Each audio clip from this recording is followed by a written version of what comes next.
Welcome to another episode of Mom Knows Ball. And of course, I'm here with the wonderful, the dashing, the sometimes argumentative Melinda King, aka Mom. Hello, Jordan. How are you doing? I'm smiling. Do you know why I'm smiling? I have just a bit of a hint, but I'm not quite sure. Yeah, I mean I can't tell. So Well, it was a big football weekend, and we're biased, and so we're mostly going to focus on the fact that the Alabama and Georgia game occurred just like we thought it would. Alabama won in dramatic fashion. the exact script I wrote up is how it played out. So I mean, we really did call it that way of us blowing a 28-0 lead, and it was impressive. Yeah. That part you didn't have to add, but I we mean, you love. said Go, Jordan. Say whatever you want to say. no. I'm just look. It started off not like how I expected, which was just us respectfully dog walking. Oh, that was good. Dog walking, nice. Good He's for proud of you. himself with Look that at joke. you. That was a good joke. That was a good joke. Joke, Jordan. Anyway, yeah, we were dog walking the dogs, and then you know what? They bit back. You know, dogs bite back, and thankfully they didn't have rabies. We didn't have to get any Okay. shots. So the dogs, were harmless at the end, but they gave us a little run for their money. We don't want to do too many spoilers, but yeah, it was a good game. It was a great game, and I was at the game, and we're gonna deviate a little bit from our normal format. So today we have our first guest. They are Rock Montgomery, who is I can't talk. He is an offensive lineman for the University of Alabama. And he is going to be talking with us with his mom, Markesha Montgomery. I got to hang out with him down in Tuscaloosa over the weekend when, if you hadn't heard, Alabama beat Georgia I again. guess my invite got lost in the mail, but all good. Again. And they are so sweet, but don't let them fool you. Don't let that sweetness fool you, because they are serious about football. They gave us a run. They give us a run for our money in terms of mom-son duos who know ball. I mean, a lot of people say I could have played, tackle at Alabama. So, me and Rock are one and the same, I'd like to think. And Yeah. Yep. So yeah, not the same at all. But you not to we say it love like that, all right. we love how Jordan writes his history about his days of glory in football. But anyway, hey, it's time to turn on the We're mic and Yeah, hear what they we're have to excited. say. It's time to mute mom for the first. I mean, this is a big event. The mic's gonna get dimmed down just a little bit, turn it down, and we're gonna give the mic to another mom and son. We are so excited to introduce you guys to our first mom-son guest. Okay, so welcome, Markesha and Roq Hello. Montgomery. Welcome. Yeah. Hey, everybody. First guest Hello. on Mom Knows Ball. Let's go. Woo. We're excited. So, I what we're know it. going to do, I'm going to let them introduce each other to you. So, for some of our listeners who don't know who they are, some of you do. So, what I really want, Markesha, our mom, our mom of the week, besides me, introduce us to your son, Roq. All right. Well, we have Rock Montgomery on the show, better known as 55, the certified syrup, pancake smashing, O-line dominating, the one and only Rockwez Rock Montgomery in the building. Alabama's finest, baby.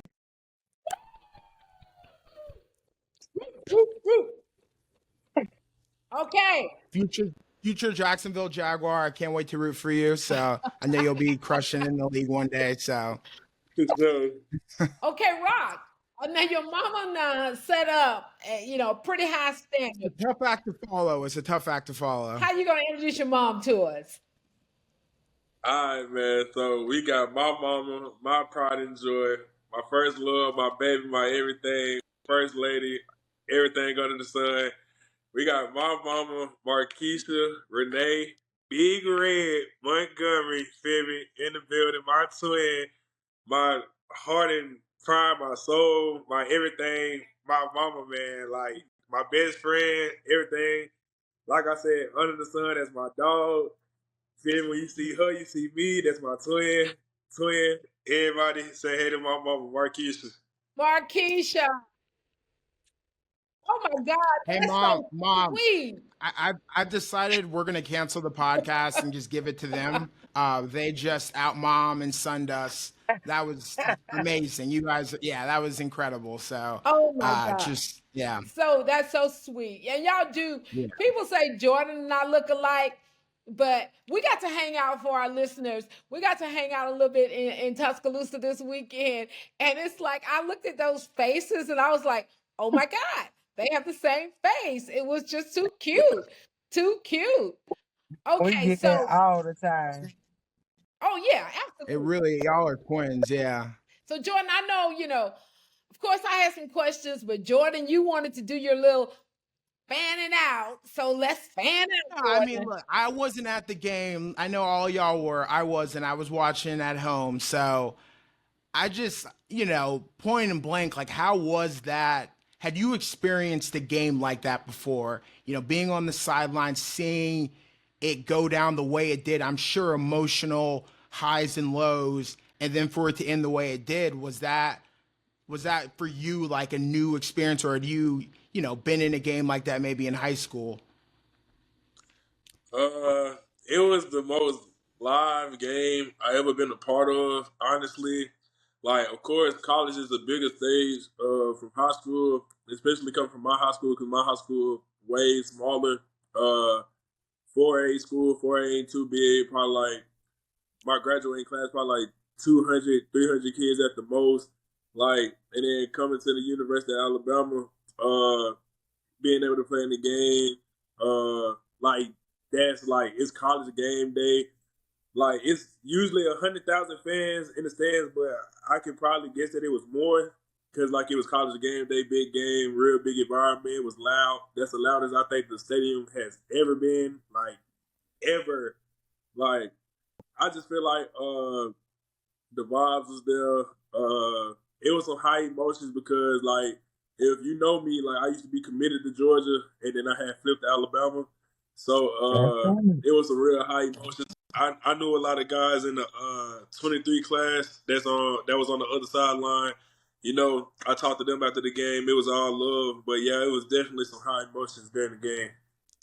Wow, I didn't know that. I didn't know the because I'm sure at one point when I do have to ask you, and I don't want to be rude about it, but like when Georgia scores that touchdown on that long pass, I forgot who it was to, and they go up for the first time. I think it's 34-28 at that point. What was the feeling like? I mean, obviously on the sideline, what did it get real quiet? Was it like, y'all, we're fine, like, everyone always says after the fact, no, we knew, but like that's got to be a pretty like, holy this thing just happened. We had this huge lead and now it's gone. Watch your mouth. And now the pressure's on us. So You sound like me. Nah, I ain't gonna lie. Like, of course, being on the sideline, it's like we've been up the whole game, like since the first half, and them being able to like persevere and come back a little bit and get the score up on us by 1 point. It was like dang, like how we let them, come back.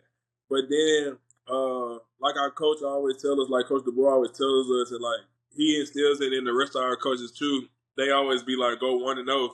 Like, we have a bad play, like, don't worry about the last play. The most important play is the next play.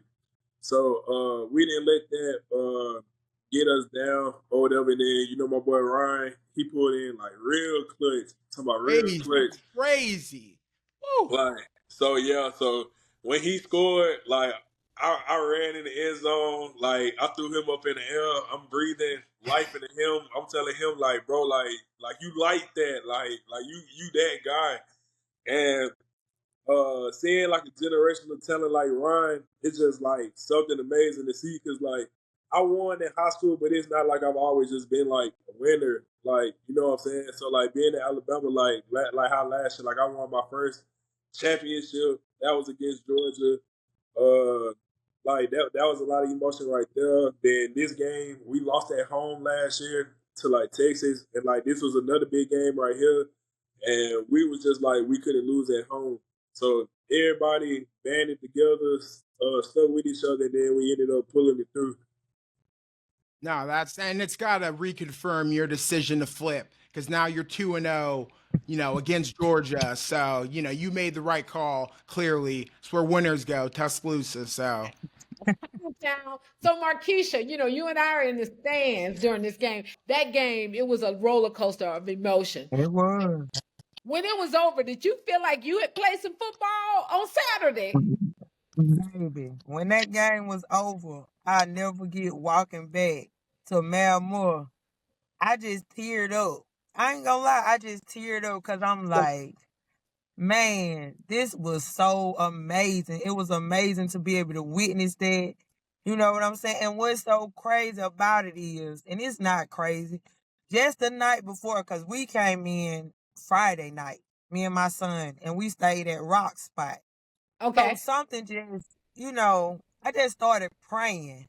You know what I'm saying? Like, God just like I always pray about my kids, my family, Of course. my sanity and all that. And Right. so I was just like, let them boys go out there and do what they need to do. And I knew I had been talking at work that whole week. I said, y'all don't count, people counting us out. But I'm telling you, Bama gonna go down there and they gonna do their thing. You know what I'm saying? When Georgia come to see us, we gonna walk away with the win. I felt it. So after it was over with, I just got teary-eyed. I was like, man, like, to me, that was the most amazing game I have ever witnessed. I'm serious because, like you said, the emotions were everywhere. We started off great, and I felt like in the second half that the players may have gotten a little tired. A lot of people saying they got complacent because we were up, 28-0. Then we were up 30-7.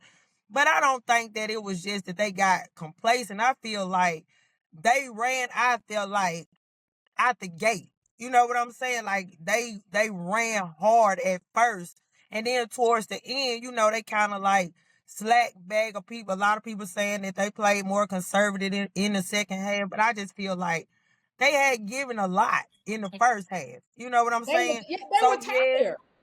yeah. that's how I felt. Like they were tired. And so they knew that they had to regroup. They had to get their second win in.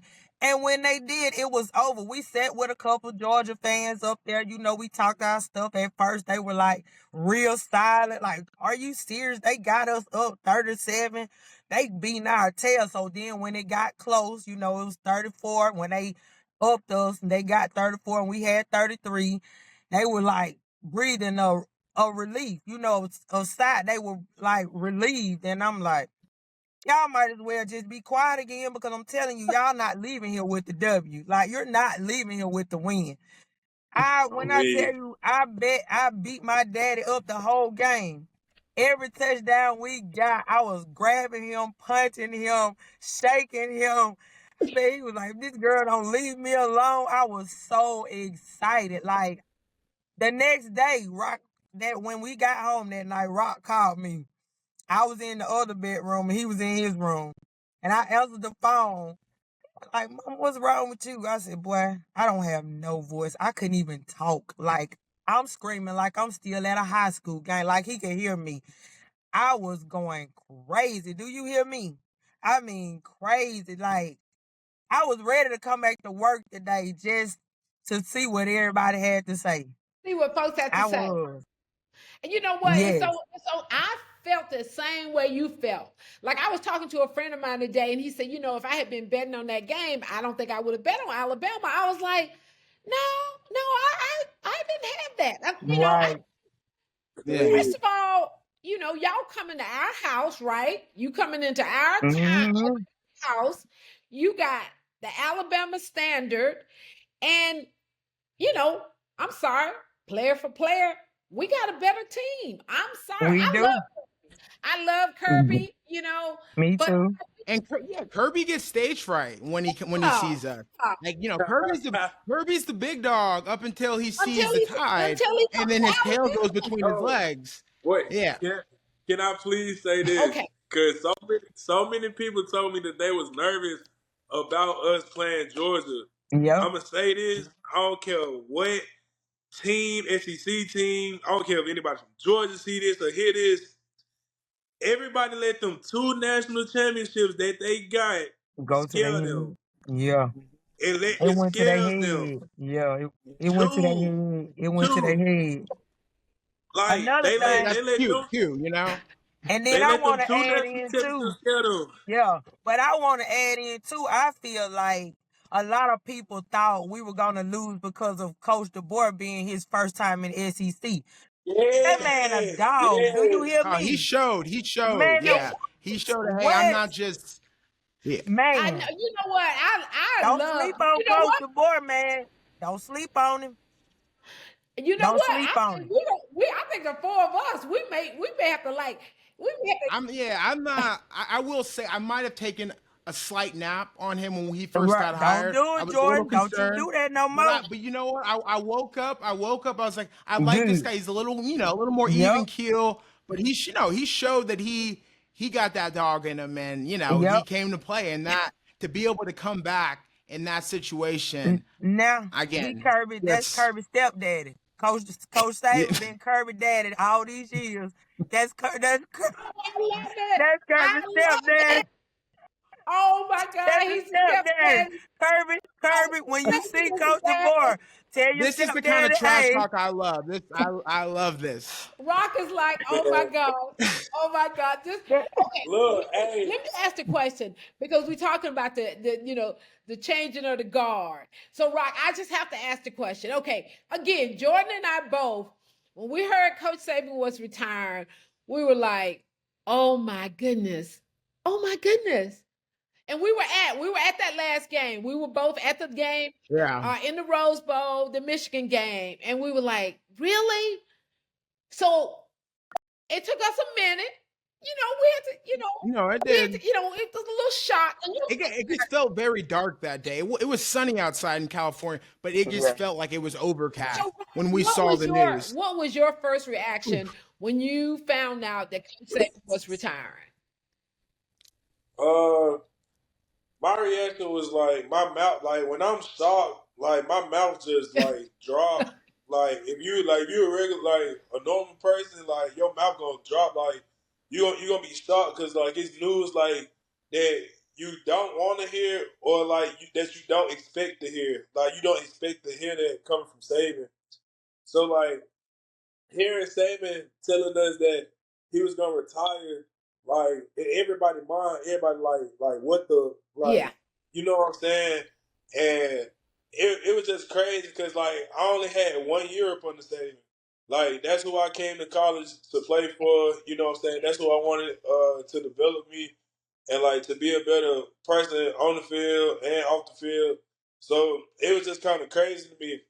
But like I love Alabama so much, like, and I've been, you know what I'm saying, a diehard fan, like since like my papa been a fan. So like I've been a Bama fan for forever. I got a whole tattoo on my arm, like with the script day on it, my area code, NCC logo, and the elephant. Oh, Like so like I had got that during the spring, this past spring when the boy had got hired.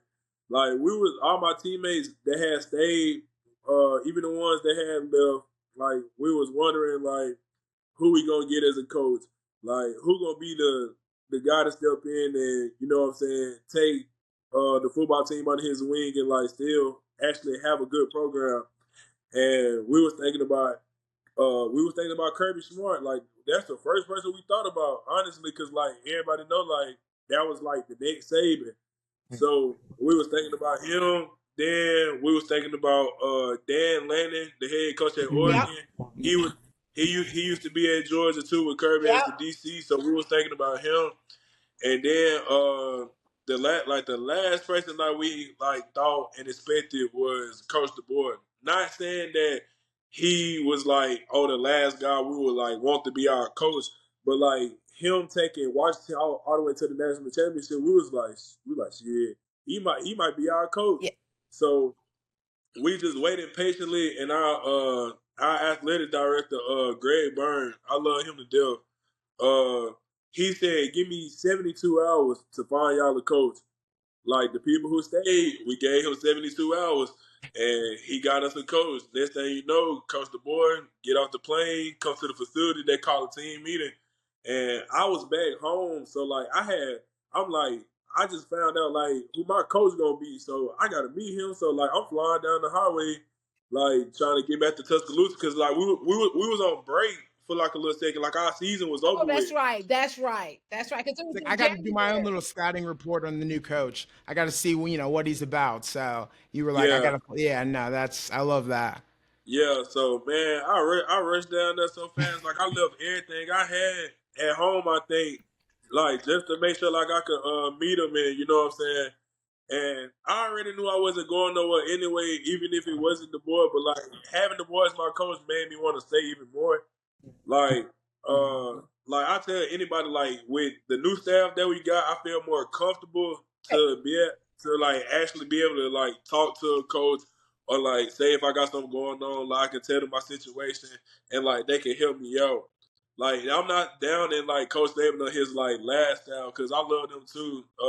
Shout out my boy Eric Wolford, like great coach, great father figure. That's who really be out of high school, and like that'll always be my guy. He in Kentucky right now. Like him and Saban, like them were my guys. So it was kind of hard having them leave, but like now I got Coach DeBoer, great replacement for Saban, and I love my new offensive line coach, Coach Cal. He came from Michigan State. Okay. Real laid back. He told me how he had coached at Alabama State for like when he first started coaching. So I'm like, okay, then like you got a like real good background. And yeah, like I love Coach Cal. Real down to earth, real funny person, you know what I'm saying? But then he coached us real hard and tells us like what we have to do to be great. And yeah, like this whole staff, like it's way different. Like you can feel it. Like they let us do everything on our own. Like we lead each other. Like it doesn't just like take the coaches to say something. So we lead each other amongst ourselves. And that's something that like we didn't do last year. So yeah, like everything about this staff, like I like a lot. Like people were saying that Coach DeBoer can't recruit. Like we got I don't know how many 5-stars. Oh yeah, committed. Like everything. Like we back. Oh yeah. That's what I'm saying. Like we went in games. We doing everything that people said we couldn't just because we got Coach DeBoer. And like I feel like having him with us is like okay. It's shutting up all the people who doubted him, and like not everybody want to be on the bandwagon and be like, "Oh, like you're a good coach and he can recruit." You know what I'm saying? Coach DeBoer, when he first got here, he said he wants the team to be player led because, like, if ain't nobody else gonna hold you accountable, like your teammates will do it if anything, because they the ones who doing it. I love that. You know, when y'all come back to the show, you know.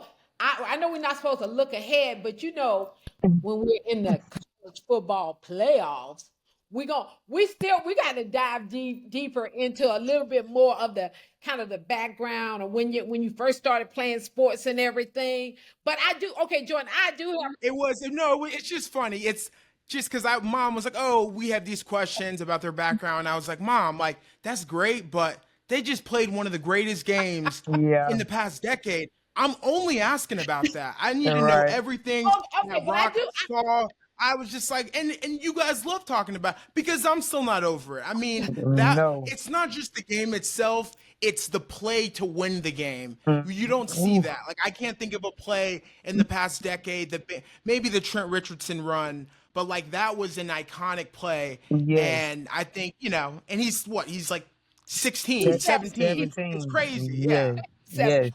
Okay, but I got one question. If Jordan lets me ask it, Roq, if your mom was playing football, what position would she play and why? I feel like my mama would play nose tackle. She'll play like D tackle because she got like some real heavy hands. Like for a woman, like I'm not being funny, but like my mama not weak. Like you know what I'm saying? Like she raised me on her own, so you know she's strong. So That's like funny. yeah, my mama could definitely play D line for sure. D line. She got heavy hands. Okay, Mom, Markesha, you agree? You gonna be a defensive lineman?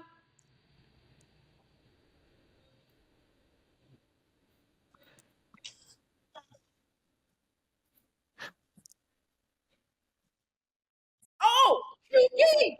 We got QB in the house. I like that. No, I'm saying. What would be your QB comp like in the NFL? Are you going to be like a Jalen Hurts style? Or are you going to be, vintage Vic? Like, what do we think we're going to bring? Now, okay, I'm gonna just be real with you. Like I said, I might be a little thick, but I'm quick though on these feet. Okay. So I feel like I could come out what? I feel like I could really come off as a Milrow type. I run the ball. Okay. I don't mind. All right. You feel me? I can throw Letting they deep say balls. no. Letting they say no. Yeah. Like for real though, Raquel, like you might see me as a, you know what I'm saying, holding, getting to the quarterback, but I think I could do the quarterback thing. I think I really could. You know what I'm saying? As long as I got a good line around me. But if I need to run, I'm running. And then I might put a little two-step with it like Ryan Williams because I actually got good reflexes. I'm just going to be honest with you. Because let me tell you, when I seen him do that tip, when he tipped the ball up and caught it, I do that all the time. I be about to drop something all the time, but guess what? It never hits the ground. I feel like my combo would be QB1 with a little Milrow and a little Ryan Williams in it. I mean, How is this not? How are you guys not the first mother-son duo to play college football? I mean, I'm ready. I'm ready to run through them all. You feel like y'all gotta try out next year. I'm looking out for it because that was. I love the confidence. Yeah, and then my baby boy, Roq's brother, I think he could be wide receiver. Woo! Yeah. We get ready to get a whole football team up in on the podcast. Oh my God. I love talking to y'all. I could talk to y'all and I could talk all night long, but we know y'all got stuff to do. We know Roq got to get ready for class tomorrow. I do. I do want to say one thing. This is embarrassing, but I played middle school football. Lord. Okay, no, Roq, listen here. Okay, I was center. I wasn't a good blocker, but I could snap the ball really well. So the quarterback might get cooked, but I was the ball was gonna get there, and I like the fact that I had the ball at first. Yeah. I wasn't like a physical person. I was just like a body. They were like, all right, he can't move that much. Have him snap it. But, I had aspirations of playing at Alabama, but I decided, it just wasn't in the cards. So, okay, so you played 1 year of middle school football. Here it goes. He was a center. He did not block for anybody. He liked when he had the ball. I don't even know how. Why they I would just watch him and go, Jordan, that is as much a part of your role as snapping the ball, protecting the quarterback. Yeah, he no. Maybe I was playing the wrong position. I wanted the ball in my hand. Maybe they should have put me a QB. Been a quarterback. I'm just saying. They were. I'm just saying. Oh my God, man. Well, yeah, no, I was definitely. I am not heavy-handed. There was nothing good that came after the snap. It was just, yeah. it was just like, yeah. It was a rough little time. Mama was standing in the side in the stadium, like going, "Oh, that's my boy! Yay! Yeah, I know." Okay, but that all right. Well, anyway, I'm gonna live my vicariously through you, seeing you dominate, and I'm excited for these next couple years. And again, I can't wait for you to join Duval and be a Jaguar. That's the only team you're allowed to play for. We're huge Jaguar. I know they're 0-4 right now. I get it. It's not pretty, but they're gonna get it together by the time you're draft eligible. I promise you. Yeah, and listen, I love having y'all here, and we're gonna bring y'all back. Okay, Roq, but I got one more question for you. I just got one more question for you, and then we'll let you go. Okay. What, you got people who this is the first time they ever met you, the first time you ever met your mom. We've got a nice little group of people who subscribe to our podcast. What do you want everybody to know about your mom? Because we know how important moms are. Well, start off, my mama, she my best friend, first and foremost. The thing that I want everybody to know about my mama is that, like, she gonna take care of you, she gonna look out for you, especially if she care about you and she know you. My mama's just a great all-around person. I feel like I get all my well, I ain't gonna say I feel like I know. I get all my manners, yes sir, no sir, yes ma'am, no ma'ams from her. She teach me how respect goes a long way. You know what I'm saying? My mama, I say this, everybody be like, they mama is the best mama in the world, but coming from me, like, my mama is the best mama in the world. Single parent, I always had to, fight to get what she wanted, raising me on her own, raising me as a young man, not knowing how to raise me. That's the reason why I started playing football. Just being me and her for 12 years until she had my baby brother. A lot of sacrifices she had to make. Somebody who worked hard, somebody who is unselfish, don't care about just herself. She care about others. Even when she ain't got much, she'll give you her last, even if she knows she needs it more. Roq, I thank you. I think you got me over here about you making me like, you making me feel some kind of way. And I love that. And I love when you said that about the manners, I love that, because every time I've talked to you, it's been yes, ma'am. It's been yes, ma'am. Y'all gonna make me cry. So I'm going. I mean, this is what the podcast is about. And so, like, that relationship, that was sweet. just, you guys just, sweet. yeah. That's why. Dude, y'all talking about y'all finna cry. That's why I started looking up and stopped looking at the camera. Yeah, that's so sweet. And me too. Keisha, moms, we be holding it down, and children are everything. And we know the sports is so much bigger than just what happens. And like when you said, you start playing football because your mom was using that. Markesha, you were using that as kind of an outlet to help him have something to do, become a man. Yep. Okay, I'm not gonna cry. I'm not crying. No, this has been. I know we've taken up more of your time, but I'm so excited to talk to y'all again. This has been amazing. I can't wait for this episode to come out. Y'all are fantastic. Y'all are great. Thank you so much. Thank you. Y'all come back. Seriously. And hey, I'm mom. I know ball. Markesha, do you know ball? Of course I know ball. I love ball. Roll Tide. Roll Tide. And we'll catch y'all next time. Thank you.